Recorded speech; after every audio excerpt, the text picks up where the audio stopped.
നല്ല കടലക്കറി റെഡി ആയിട്ട് കിട്ടൂടി. അല്ല അപ്പൊ കടല മിക്സിയിൽ ഇടണോ? കടല മിക്സിയിൽ ഇടണോന്ന്? കുക്കറിലിടണം എന്നാ പറഞ്ഞത്, മിക്സിയിലല്ല. വേണ്ട. അല്ല മമ്മി പറഞ്ഞുകൊണ്ട് ചോദിച്ചതാ. ഓ എന്റെ പൊന്നെ, പുട്ടുണ്ടാക്കാൻ അറിയാലോ? അതെനിക്കറിയാം മമ്മി. കോലിട്ട് കുത്തി പുറകിന്ന് തള്ളിയിട്ടാ പോരെ? എന്താണ്?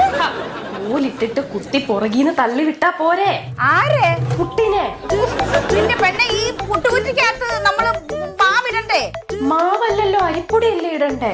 എന്റെ പൊന്നു കുഞ്ഞെ, പച്ച മാവില്ലേ അരിപ്പൊടി, അതെടുത്തിട്ട് വെള്ളം തളിച്ച് ഇച്ചിരി ഉപ്പ് ഇട്ടിട്ട് അത് ഇങ്ങനെ ഒരുപാട് കുഴക്കരുത്, ഇച്ചിരി ഇതായിട്ട് എടുക്കണം.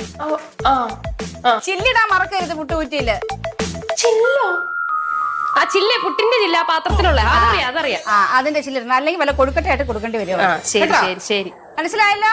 ഞാൻ പുട്ടുണ്ടാക്കിട്ടെ ഫോട്ടോ എടുത്ത് അയക്കാം കേട്ടോ മമ്മി. വാട്സപ്പ് ഇടണേ, ഗ്രൂപ്പിൽ ഇടുന്നേ. ഗ്രൂപ്പിൽ